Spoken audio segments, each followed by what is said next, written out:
I said, well, there's no way a tribe in Africa without modern scientific telescopes could know about this star, much less know the orbital period. This is ridiculously strange. The Dogon do pictures, not of the craft itself, but of what it seemed like to them. When they landed, it was a swirly motion that stirred up all the dust and fire and flames coming out of the bottom, basically like a modern rocket. They don't claim to be gods at all. No, no, no. They say they're just the messengers. They work for the god, you know.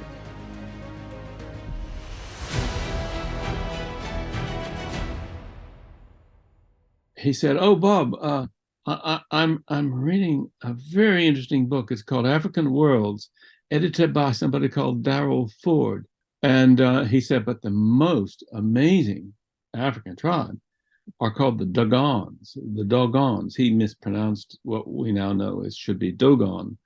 He called them. He thought that was quite funny. That Dogon tribe, you know, and he said that their religion and culture are entirely based on the star Sirius.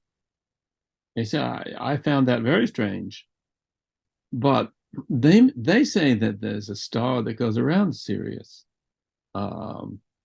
And they talk all about that. It's really the star that goes around Sirius that interests them rather than Sirius itself. He said, I wonder if there is a star that goes around Sirius. I said, oh, yes, because I knew a bit of astronomy. And I said, well, yes, Arthur, there is actually a star going around Sirius. That's why it's called a binary star system. And it goes around, I forget how many years. And it's a small star, what they call a white dwarf. I said, I'm going to go back and check in my one of my astronomy books, just to make sure this, because you have to bear in mind there was no internet then. You couldn't just go to your computer and look something up. It's very difficult to see because it's so small and it's sort of blotted out by the enormous light coming from Sirius A. And I said, well, there's no way a tribe in Africa without modern scientific telescopes could know about this star, much less know the orbital period. This is ridiculously strange.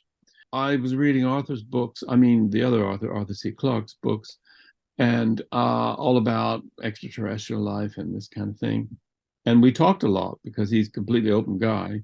And on his visits to England from Ceylon, where he lived, which Ceylon is now called Sri Lanka, he was never a stuffy person and who had a big idea about himself. He was a completely normal human being. And it was not. It was never egocentric. And I went to the Royal Anthropological Society in London, which still existed then. It shut down a few years later. And they had a big library. And I said, what have you got about the Dogon tribe? And the librarian said, oh, you mean the Dogon tribe, which is when I first learned how to pronounce their name. Right. And he said, oh, lots of things. And I went to something that younger people would never have heard of called Card Index. I found one article that had Sirius in the title. So I thought, oh, that's the one I need because I want to find out more about this crazy Sirius idea. What does this tribe think they're talking about? Talking about the star Sirius and how do they know the orbital period of its companion? And so I thought, I've got to look into this a lot more. And then I came to the conclusion that it was such a strange tale that I should write an article about it. They wouldn't take it seriously. It was too weird. Their idea was, this can't be true, therefore we're not going to publish it. So then I thought, well, I'm going to go on looking into this, even if I can't publish an article.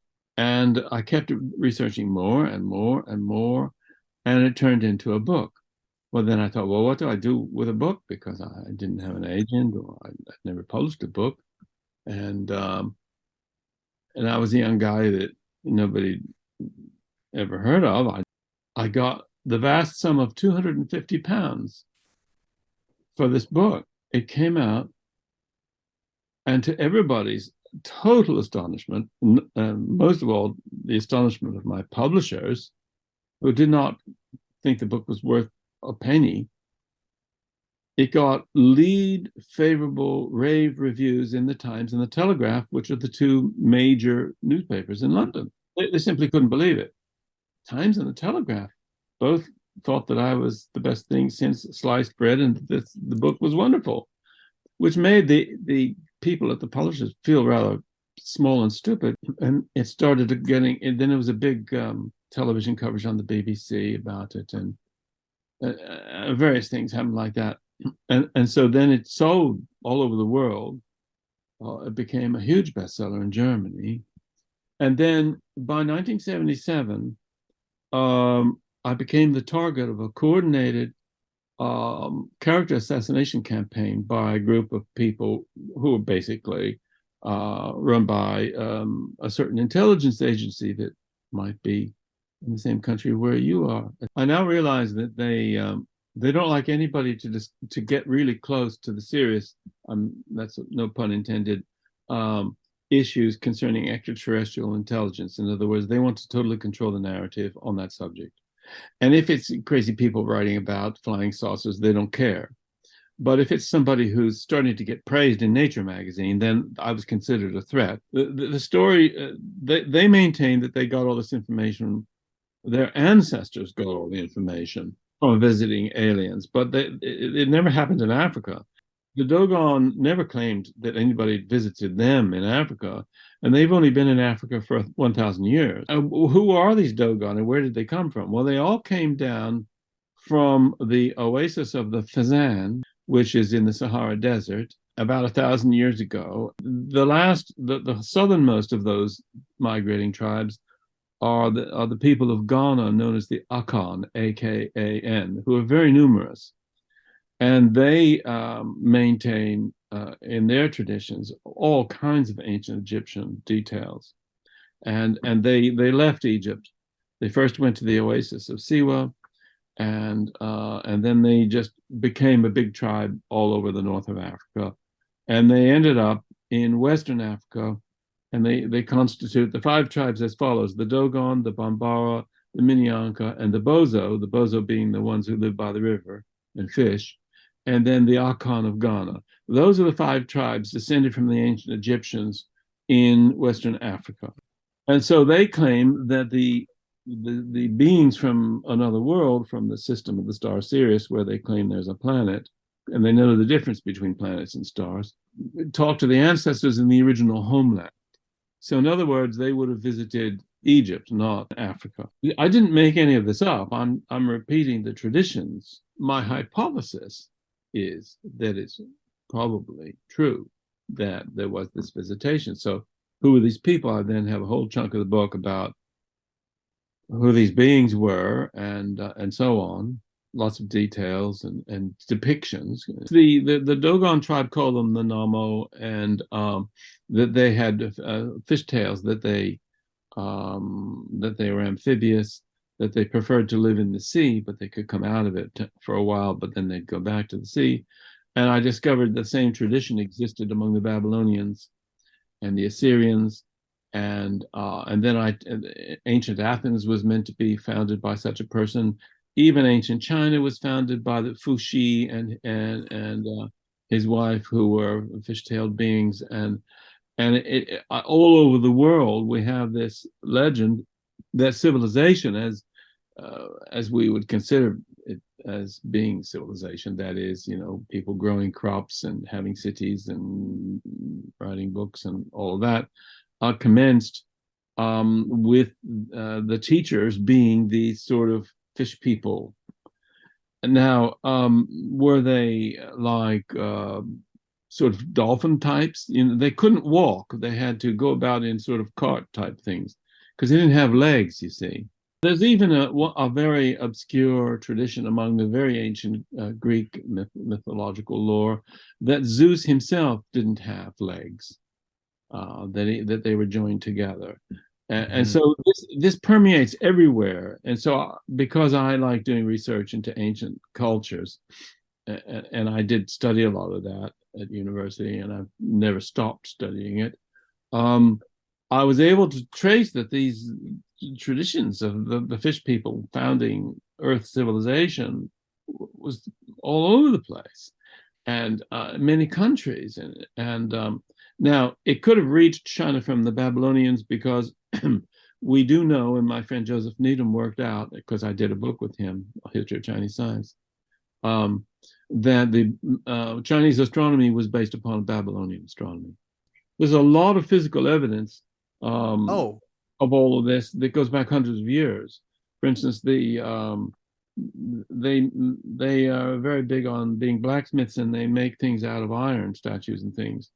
And there are iron statues depicting the Nomo that are 350, 400 years old. And there's a lot of evidence in the cave paintings, and because they live at the foot of a 1,000-foot cliff and full of caves, and it's all full of sacred paintings and objects and ancient statues and things depicting all of this. So the physical evidence for these traditions is hundreds of years old. The Dogon do pictures not of the craft itself, but of what it seemed like to them. When they landed, it was a swirly motion that stirred up all the dust and fire and flames coming out of the bottom. There is one picture that they did, which is basically like a modern rocket at Cape Canaveral today. Yeah, it looked just like a rocket with a nose cone and everything. And they say that is one, but they're very impressed by the noise and the dust and the flames of when the Nomo would land. And they depict this with many pictures. They're crude pictures in the sand, but you get the idea. Well, they call themselves well, I'm trying to think of the French word that is used. Like the representatives. Oh, they're not. They don't claim to be gods at all. No. Okay. They absolutely not. No, they say they're just the messengers, and they work for the god. Arthur Clarke once said to me that he thought that on planets throughout the universe that the predominant life forms would turn out to be octopoid, and that two-legged land dwelling creatures like ourselves would be very much in the minority. And that was his opinion, and that stuck in my mind. And it may be that the Nomos were really sort of octopoids. And that this, but people couldn't quite grasp that. If you've got 8 legs, it's a little bit, and you didn't see it yourself, but your great grandfather was trying to record it. You see that they got a bit mixed up about exactly what was going on below the waist. And it could have been that they were like dolphins with fish tails, but dolphins, as you know, are mammals. They're not fish. And the same is true of whales. And they could be amphibious, which dolphins and whales are. They breathe air.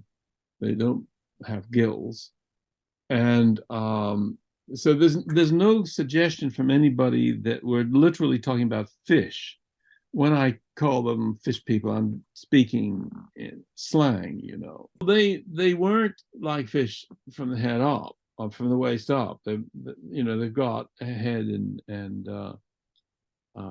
so on. They're not fish-like, except their lower extremities. Everybody has trouble in ancient times and in the tribes descriptions describing what the lower extremities precisely were like, except to say that they were maritime. In other words, that these were sea-dwelling creatures who were not land-based creatures. They might have breathed air, or they might not.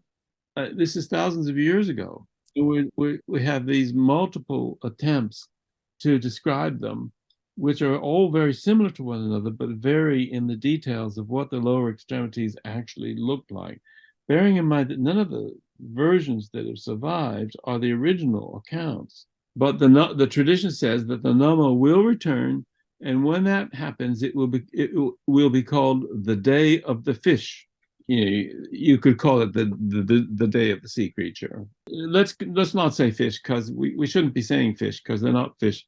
The thing is that we could call it the Day of the Sea Creature, when they will return and things are going to shape up according to the way they see things. Oh, yes, they go on to say, and they will rule from the waters. In other words, from the sea, where they will continue to reside, they will impose regulations upon the earth. So these fish gods show up everywhere. Here is Dagon, the Philistine fish god. He has a beard, or it has a beard. It is portrayed as androgynous. Here's our friend Oannes with his nice man bag right there. The Nomo archetype is from the Dogon people. Now, this is a real key component to the story. Here are the Dogon. Ogamateli, the shaman, the blind shaman of the Dogon, was interviewed by French anthropologists in the 30s when the French invaded Mali, Africa, and colonized it.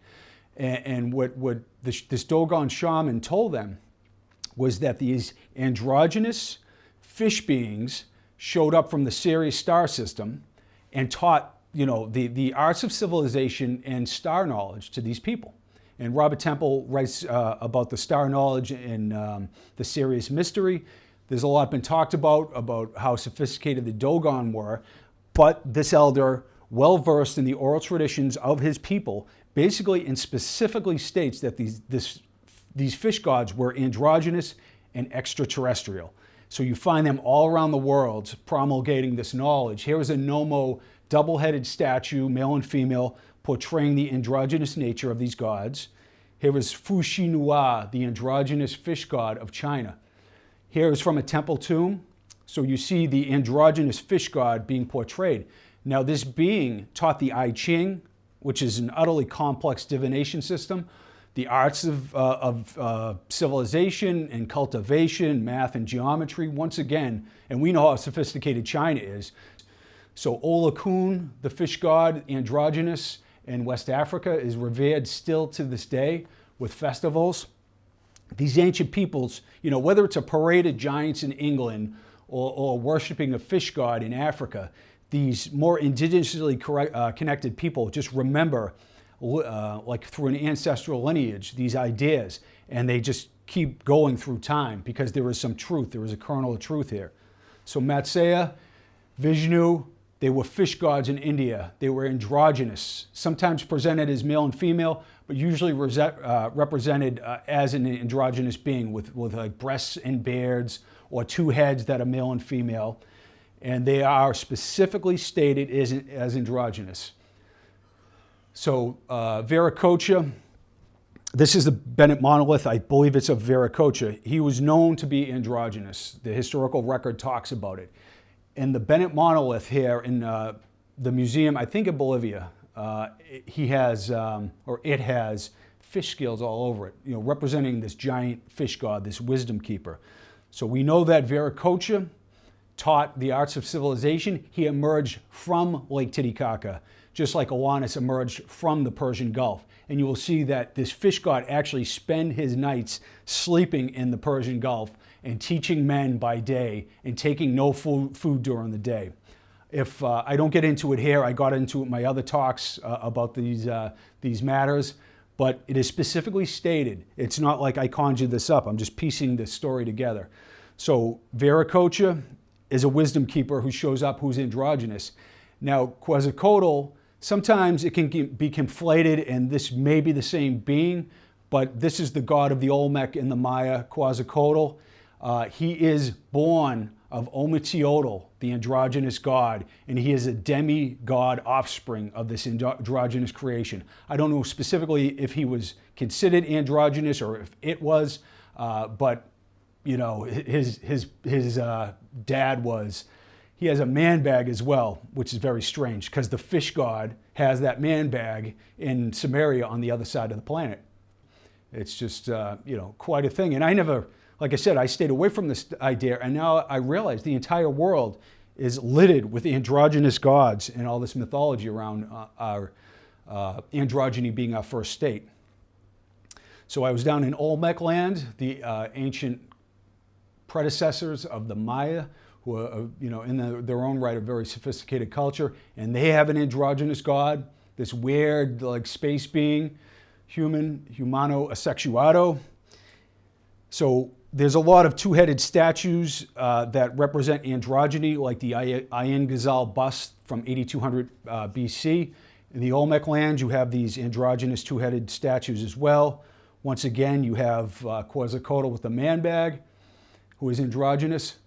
So Greek, Sumerian, Babylonian, Laotian, Native American, Maori, Yoruba, Christian, Chinese, Peruvian, and Muslim sources, among others, all claim humans were created out of the clay of the earth in supernatural fashion. So you have this theory all around the world. Here you have the six-fingered androgynous creator god, Khnum, who shows up after the flood, creating humans on a potter's wheel. Now, these could be these ancient stories beyond, 10,000 years ago, but the point is, these beings who are androgynous and oftentimes amphibious are known to have created humans, out of the dust in some form of, it's like the Sumerian creation epic. It's like blood mixed with clay or genetic material mixed with clay somehow created humans. That is the pervasive and specific story all around the world. So the Temple of Esna was dedicated to androgynous, nameless, omnipotent creator god, which manifested itself as both male and the female entity, deity. Here he is creating humans again on the potter's wheel. And there is Thoth writing down how many years this being would live. And as I said before, at the Temple of Esna, this being had 6 fingers. Virococha, who I just talked about, is also portrayed as a hybrid being oftentimes, or this fish god or birdman. He has 6 toes right there from the German museum. He's also on a pot from Tiwanaku, 600 BC, with 6 fingers. So Casey simply compares this type of conception with that of the lowly amoeba, and who pushes out from within itself another separate body, splitting its own gene pool. That's how these androgynous beings were supposed to create or procreate. We find these fish gods, they're androgynous, they're carrying man bags all around the planet. And I want to point to, over in Mexico, this 7-headed serpent hybrid weirdo with fish scales has a man bag. That's pretty specific. This is beyond coincidence. That's why I do this. I just think it's fascinating to piece this together. I'm like, you tell me there's no story here, that it's just this mundane, story of the past, and none of this mythological garbage means anything. Is it like that? I doubt it. And I'll say that the 7-headed figure, 7-headed dragon, 7-headed serpent is found all around the world.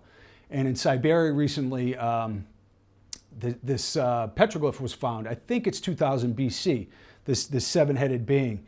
So we know from Sumeria that the goddess slew the 7-headed dragon. That this is a part of what's going on, I'll show in a second, like King Arthur slays the 7-headed dragon or the 7-headed serpent.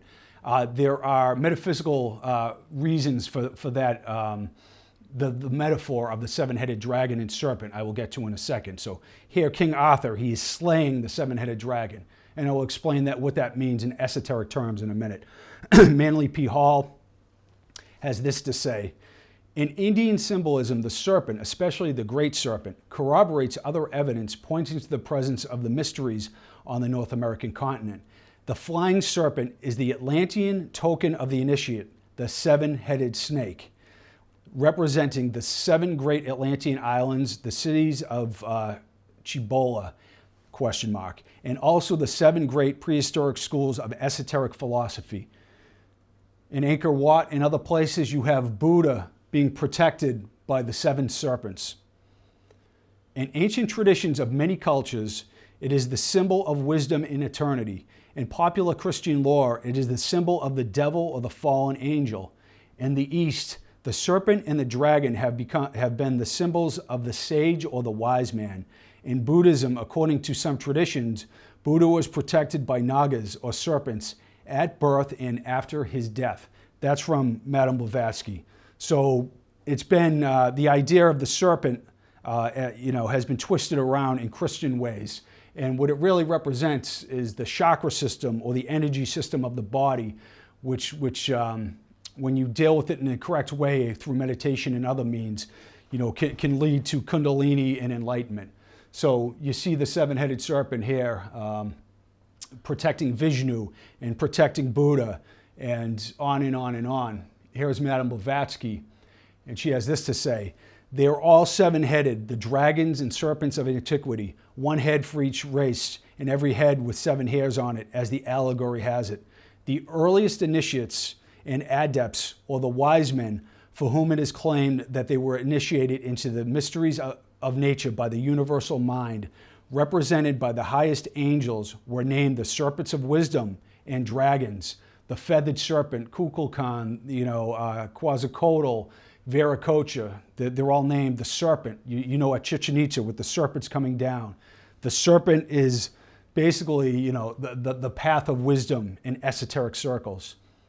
Even the Aztec fertility goddess, her name, Chicomacotl, is actually translated as 7 serpents. So you see the 7 serpents here.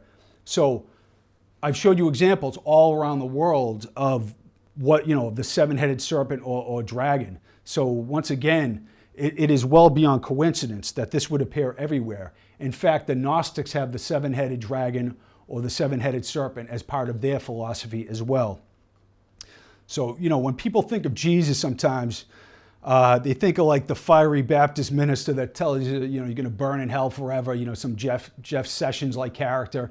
And that gives Christianity a bad name. It gives Jesus a bad name, because he'd be like the most liberal and open-minded freak walking the streets of anywhere he showed up this day. Somebody who was unconditionally loving. Not that liberals are always unconditionally loving. The point is that he was a humanitarian. He practiced forgiveness. He was like the Buddha, just this perfect example of peace and forgiveness. So he was more oriented to an Eastern way of philosophy rather than a Western one. So this is what Yogananda, the enlightened master, if you ever get a chance, read the autobiography of a yogi if you are interested in what enlightenment means and how to reach it.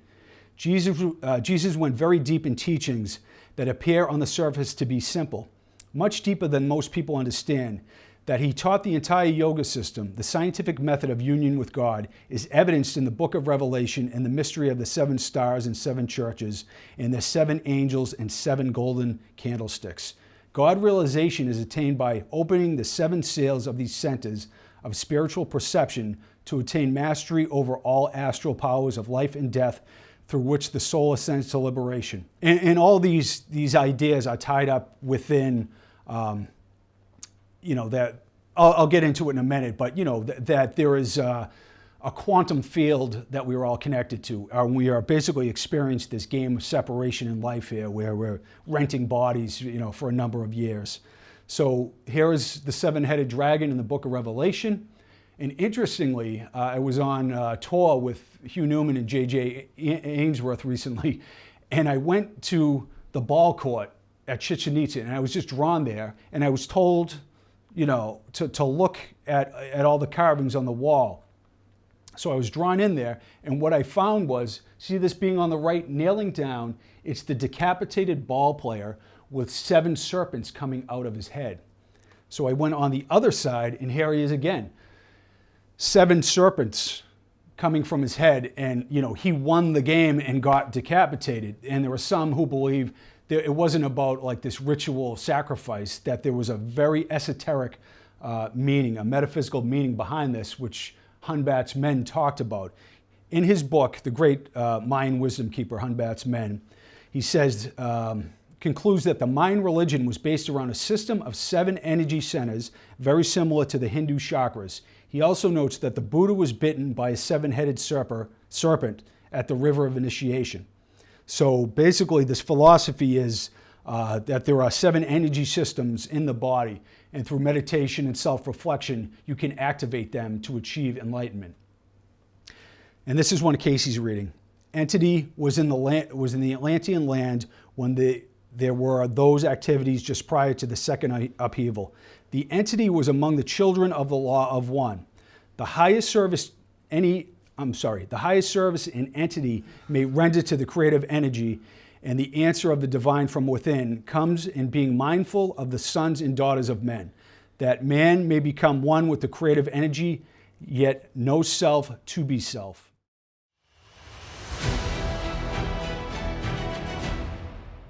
And we're going to be looking at the origins of the gods in Peru and Bolivia and their influence over the Inca culture and how they created some of the most amazing megalithic structures on the planet.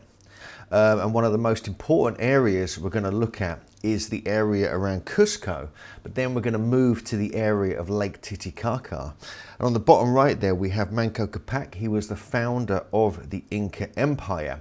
However, there are stories going much further back that talk about tall, bearded people coming from the area of Lake Titicaca and influencing the local cultures around Cusco and around the Sacred Valley where Machu Picchu and Ollantaytambo are, and creating the megalithic temples that we see there today, although they're really now credited as being built by the Inca.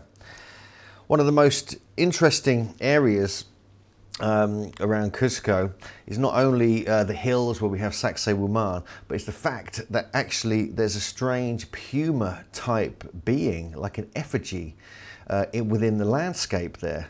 And you can see that in this image here, and it's thought that this was part of the creation, part of the building of Cusco was based around the sacred Puma, and we'll see why that's important, because even Lake Titicaca potentially they believed was representation of this great Puma. And it's thought with the origin myths of the Inca are really quite interesting because they're very similar to the origin stories of Virococha, which we'll look at a bit later. And they talk about the two children of the sun, Manco Capac and Mama Oclahuaco, who were both brother and sister and husband and wife. They were sent by the sun from the area of Lake Titicaca with a golden wedge, and they were destined to sink into the earth where they should found their civilization, and where they placed it in the earth was in central Cusco at a place called the Coricancha. The first Inca ruler, Manco Capac, ordered the building of the original temple, but it was the 9th Inca, Pachacutec, who enlarged, improved and modernized it from about 1438 onwards. And you can see here, this is a model which is on display at the site itself in the Interior Museum. And you can see it's got a gold rim around the top of the walls. And it's thought the entire temple was covered in gold and silver. This is an artist's impression of what it may have looked like. Now this was completely engulfed in gold. They saw gold as like we see a normal kind of metal or normal ceramic, that there was so much of it available to them that they took it for granted, and they were surprised that when the Spanish came over that they were even interested in it, because it wasn't their most precious metal or anything like this. The interior contained temples, and you can still see some of these temples now, dedicated to the sun, moon, rainbow stars, thunder and lightning, and many other things. There was also a moon temple which was covered in silver.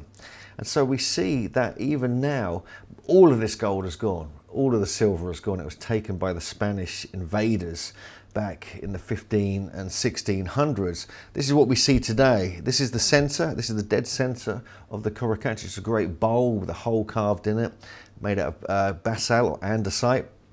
And this now marks the center, although it wasn't originally here. It was called the Palace of the Sun, or the House of the Sun.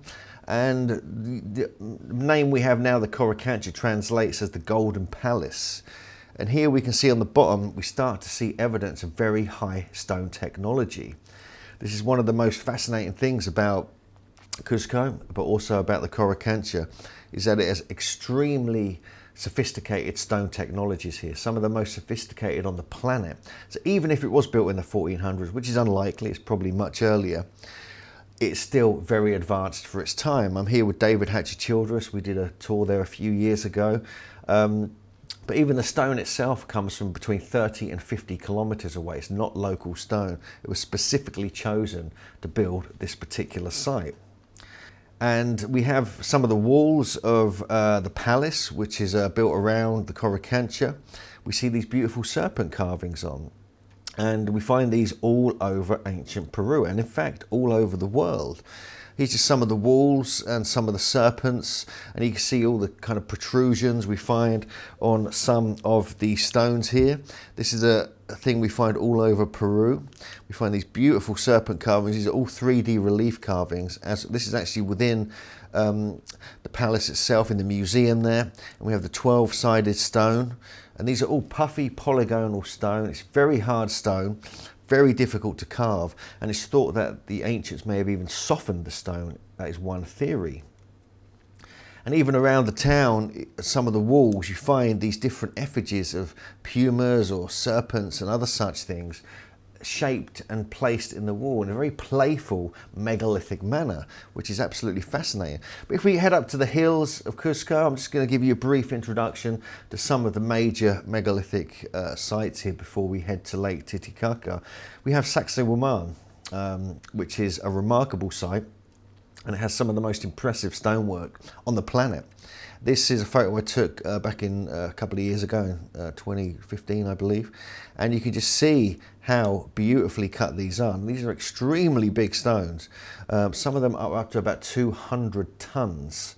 And this was about twice or 3 times taller originally, until it was kind of destroyed and partly damaged by the incoming Spanish in the 1600s or a little bit earlier.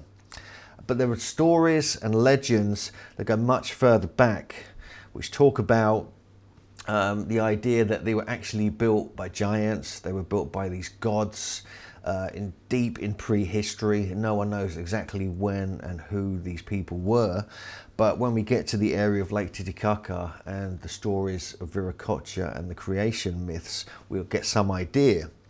These just shows you the size of some of the stones here. It is really quite stunning when you actually look at this close up. There's even ideas that there's actually a language encoded into the walls of Sacsayhuaman. They talk about, there's a gentleman called Dr. Cunningham who's done some research into these walls, and he believes there are astronomical and geometric values within each of the sides of the stones, and this creates almost like an ancient language, like a universal language beyond, you know, writings, beyond hieroglyphs, actually going back to geometry and maths, which can be understood, if they can understand it, by any culture at any time. So this is an intriguing discovery. More research is still being done on this, but if this is the case, the walls themselves might hold clues, much like the Great Pyramid does it in Egypt, as to the origins of these particular sites, and also very high knowledge and high wisdom.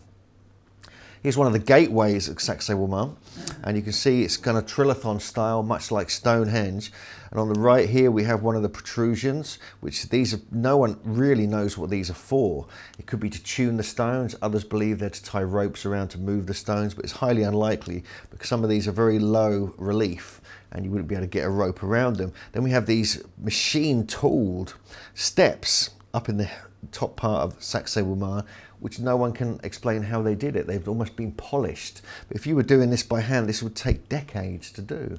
But they seem to have a technique of softening and carving these stones to a very high degree of sophistication. There's a story that the great god Virococha was said to have constructed all the sites using a race of giants that he created from the earth and from stone in some cases, and there's stories of him emerging from Lake Titicaca onto the island of the sun in the middle of Lake Titicaca, and then building his empire from there.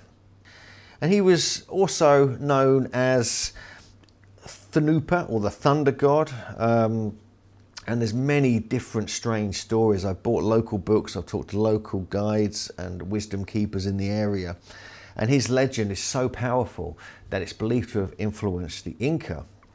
He's represented sometimes as a serpent, or even a plumed serpent, like we find in Central America with Quetzalcoatl and Cuculclan. And even relationships and similarities can be found to Osiris in Egypt and other areas around the world. He's often depicted like at Tiwanaku here, holding 2 staffs, and he's crying because of the lost land that he was supposed to have come from, which some people say is Atlantis.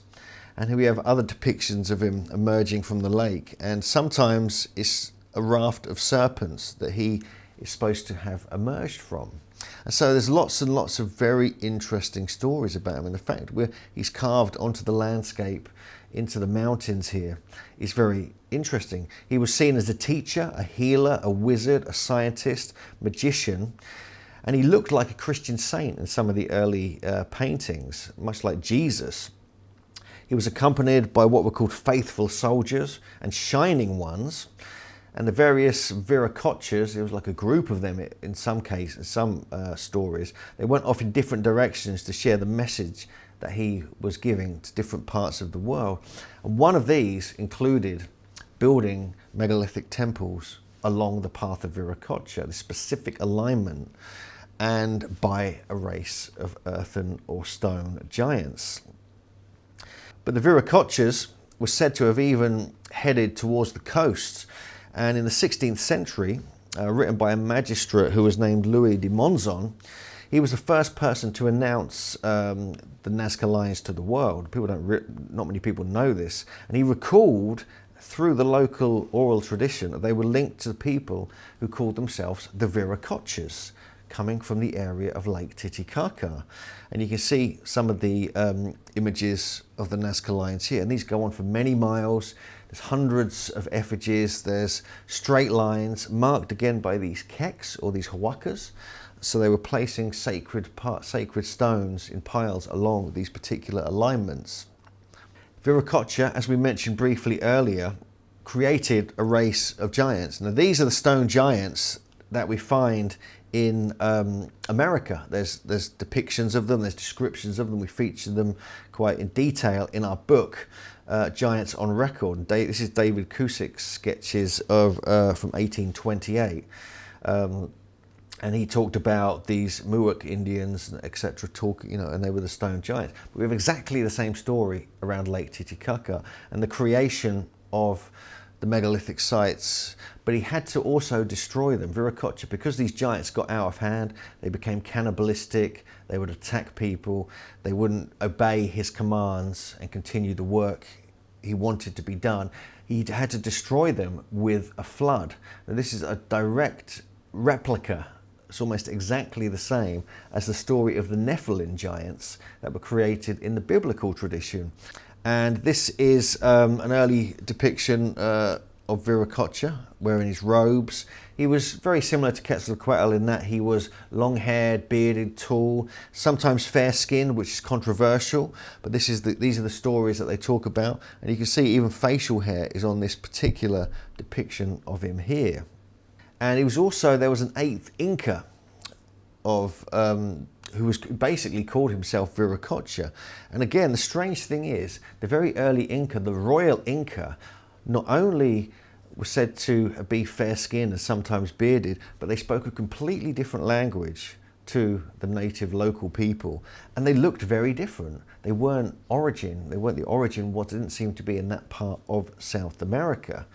And this is very intriguing. This is a bust. There was actually like a full body, the body is still on display actually in the museum in Cusco.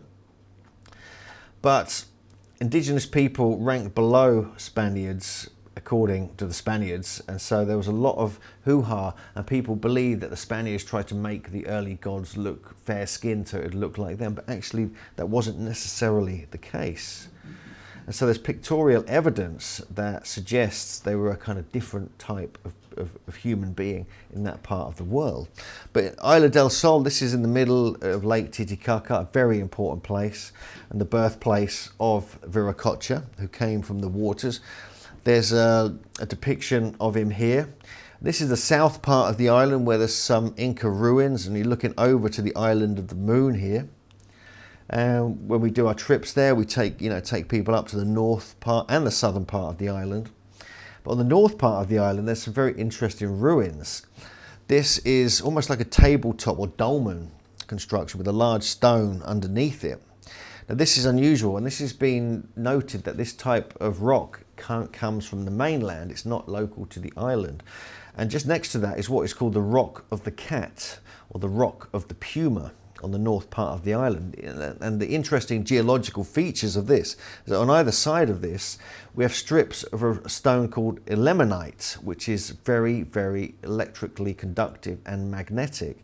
There's also magnetic red sandstone, which is much less magnetic, underground water and telluric currents. So this is a very strong energetic point on the island, and this has been noted because there's been strange balls of light have been witnessed here over many hundreds of years, potentially thousands of years.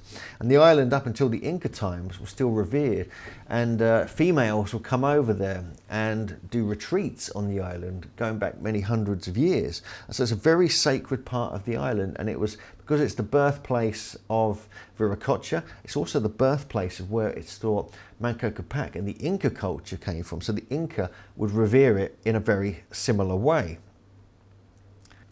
But there's another site, a very interesting site just on this peninsula here called Oje, or Santiago de Oje, which means the snake temple.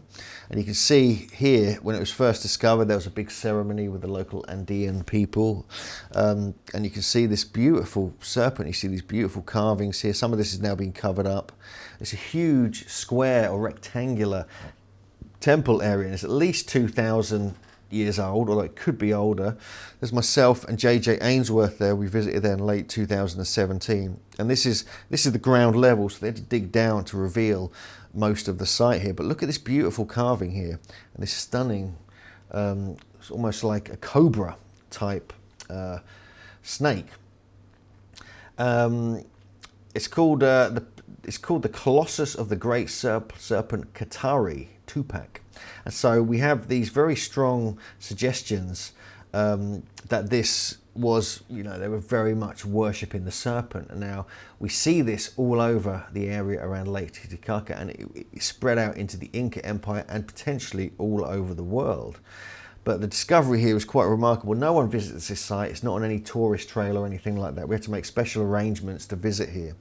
But you can see there's something about this place, and the reason it's got this colouring, some of it was exposed, some of it was burnt by local Christians to try and destroy it, but they didn't manage it. But it's going to become a major site at some point because of its location and importance right next to the lake. And there's even ruins under the lake itself nearby, just off the coast here. There's myself and Jim Vieira at Tiwanaku. We went there together in 2016. It's a very stark landscape, Tiwanaku, although it is one of the most important sites on the planet, I would say. Again, we have the story here of the creation of the sites being built by giants. And this is the main Acapana pyramid. This is a neat reconstruction that had the Andean cross, or the Chicana pool of water on the top. We have the sunken temple here. We have the Sacsayhuaman temple, which had 99 massive megaliths beautifully carved around the edge. 99 is the same number of stones we find at Avebury in England. And we have the Gateway of the Sun. We have some of the Virococha statues here. Puma Punku is over in this direction, and multiple other temples have been found around here now. They think there may even be another pyramid over in this direction. It's also flanked by two great fault lines going on either side of the valley.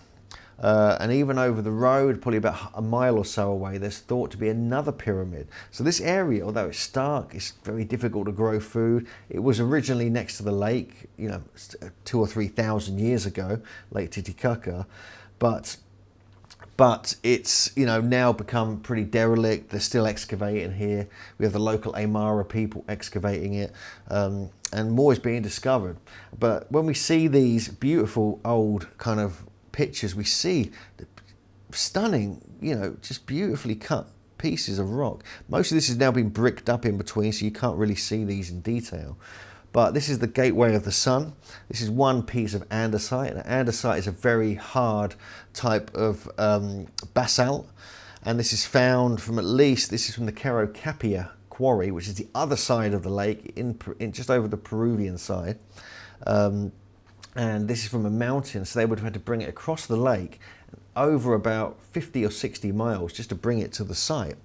But here, this is the work done by various researchers who've realised that this could represent, we have Virococha here potentially with the sun rays around his head holding these staffs, But also this could be a sophisticated calendar system based upon the movement of the sun and the moon. And you can see that here, the way, if you're looking across to the one side of the eastern side of the temple, we have these stones mark the movement of the sun throughout the year. And this is the work of Jim Allen. And you can see here as well, it's a remarkable site and remarkable discoveries. And here we have, basically this encodes what we're seeing here. And you can see the movement as we go through here.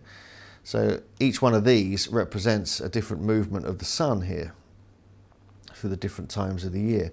And this would be the equinox in the center. And we have the extremes of the solstices on either side. And so if this is the case, this is very intriguing, because this suggests, as discovered by Arthur Poznański, that indeed this site could be up to 17,000 years old based upon the archaeoastronomy of the temple. This is just one of the largest, this is the Bennett monolith, one of the great statues that was being moved. It was moved to the center of La Paz, but it got moved back to the site. This is when it was on display in La Paz. You can see the sheer magnitude of that from 1938. But it's now back at the site, thank God. And this is stunning, stunning piece of work just in itself. Then we have Puma Punku, which is one of the most important parts of the site. It's actually part of Tiwanaku. And we have an aerial shot of it here. And you can see the size of this. People didn't realize it's only been excavated recently, some of this. This is the main area here with all the megaliths. But this area here where the steps are would actually go directly onto the lake Titicaca. So this is like a port site. And it goes all the way around here, similar shape to Tiwanaku. This is what it would have looked like. This is kind of a reconstruction with some of the most sophisticated stonework we've ever seen.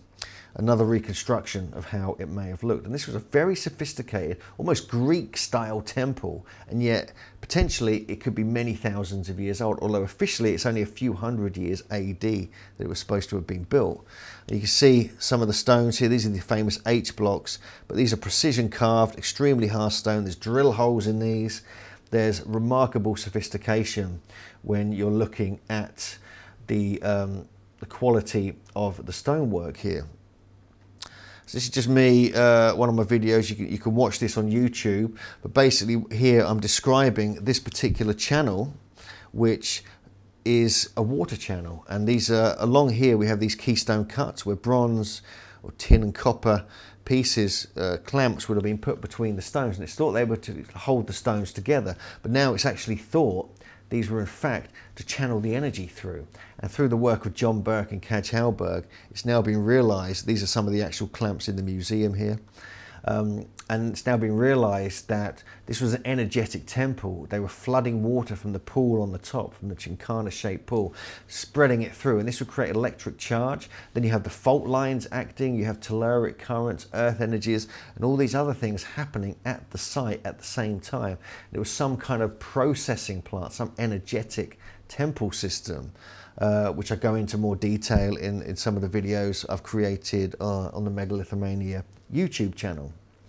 This just shows you another view of the site. This is the main part of the site as you come in the entrance here, and you can see some of these blocks. Now some of these are red sandstone. These came from about 10 miles away, but again most of the grey andesite came from Virococha, again over 50 miles away on the other side of the lake. Some of these were about 200 tons, these blocks. They're very heavy, some of them sinking right into the ground, and it really does look like, you can see this yourself, it looks like a cataclysm has hit the site. So there's a big question mark about this, about who really built these sites. And the thing is, we keep finding these at the site. This was actually found right near Puma Punku. It was on display in a local restaurant. This one was as well, and you can see these are very elongated skulls, which were thought to be Inca, but actually these are before the Inca. This one actually got stolen and it's disappeared. This is another one found at Tiwanaku. Some very beautiful, very strange statues have been found at Puma Punku and Tiwanaku as well. We have the great pumas that are on display around the town. This is actually from a site just south of Tiwanaku and Puma Punku, and this is the Fuente Magna bowl, which is something we'll look at in a moment. But it's known that the Akapana pyramid there's a huge magnetic field right within the center of this particular pyramid here. This has been tested again by John Burke. And these spirals that are found on the stones may actually represent this, but they may also represent other things. We have the lightning here and the thunder, and it's known that Thunupa or Virococha, different names given to him, was a thunder god who could control the lightning and thunder. Now this is a tradition we find in Britain and other parts of the world, the whole sowers of thunder tradition, often related to giants. We have some other beautiful, strange carvings found all over Tiwanaku. This would have been hidden, it's been turned over. So these could have been like the doodles or the signatures of the actual builders. And strangely, a stone sphere was found. I spotted this in 2014 at the museum in La Paz. And this is almost identical to the stone spheres we find in northern Scotland. And so it just gets stranger the more you look into these particular sites.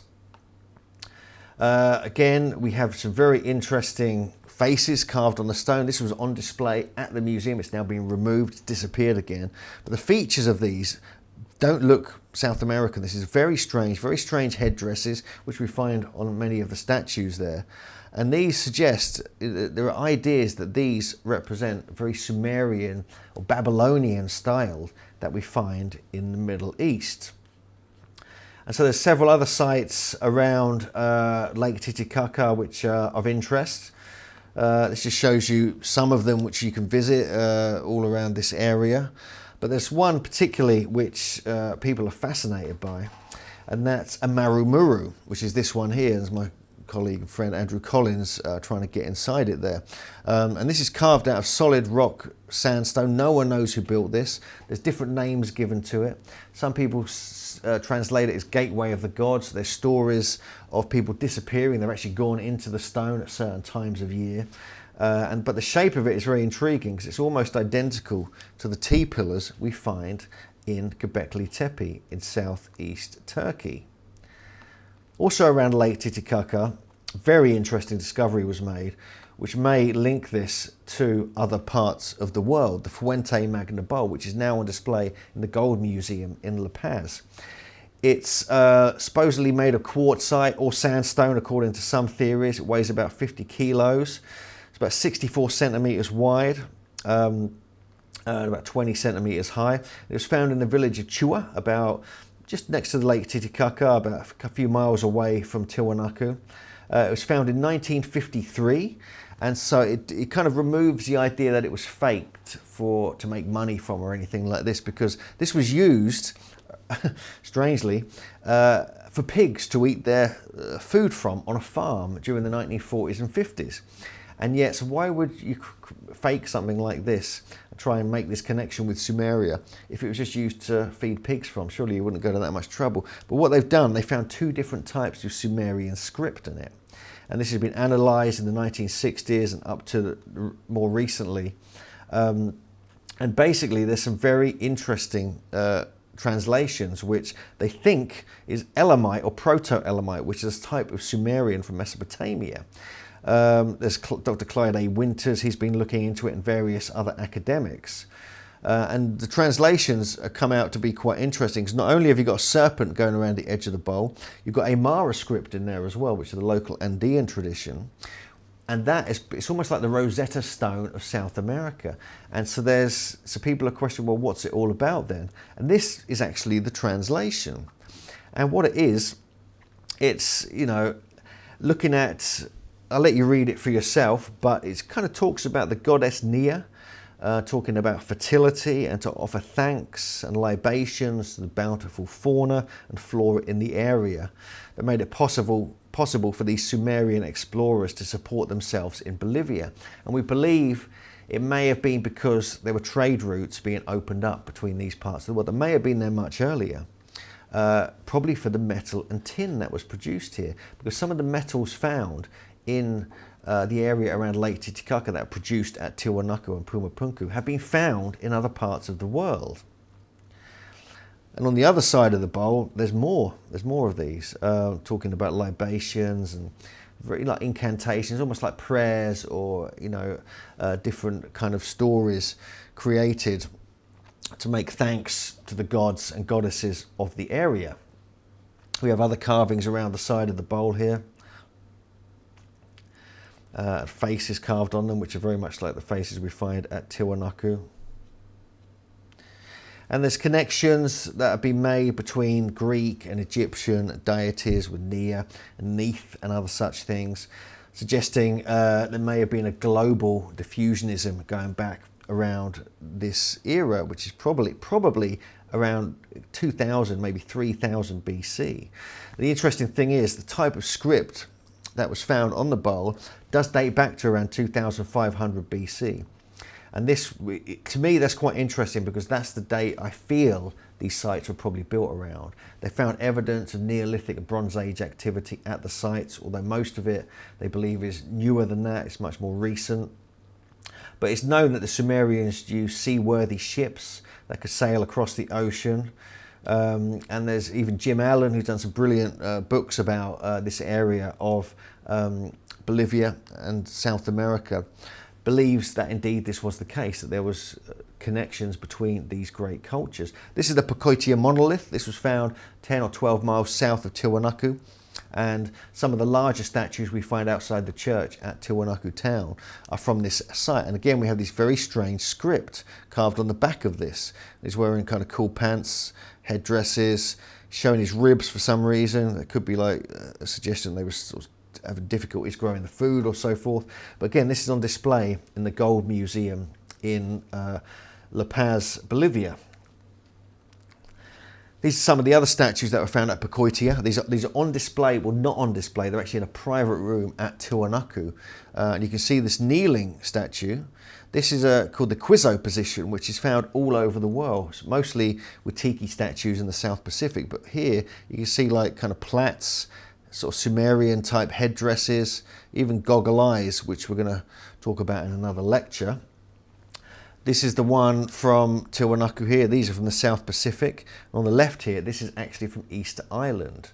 Again, a very similar style. So we're seeing connections here all over the world in some very, very interesting places. There are other sites in this area. One of the most notable is Pucara. These are some of the carvings from Pucara. This is just to the northern part of the lake, around Lake Titicaca. And you can see here, these look almost identical, these goggle eyes, these headdresses, different features, kneeling position again, strange serpents, feathered serpents. Again, you can see the size of this here. This is the site not many people know about, but to me, this is one of the most important sites. It's even suggested it was built before Tiwanaku, and the Pucara people may have influenced the Tiwanaku culture. Again, this is actually on display in Lima, in the museum, in La Paz on the Peruvian side. You can see these crisscross and lizards and protrusions here, like we find in the later Inca culture. Remarkably similar to Göbekli Tepe as well. You can't deny the similarities are quite remarkable, and I think there may be connections that we're going to discover in the near future. This is actually from Pucara, again almost identical to Göbekli Tepe. We find other similarities at places like Silustani and Kutimbo. And again, these are from Göbekli Tepe here, the 3D relief carvings. Again, this is from Göbekli Tepe. It just shows you some of the sophistication here and here as well. And then you would think this was from Göbekli Tepe as well, and so on, but they're not. This is actually from Pucara on the north part of Lake Titicaca. While I was there, I've been very interested in these statues of Virococha, these goggle eyes, also these features, these belts. This is actually made of diorite, which is extremely hard black stone.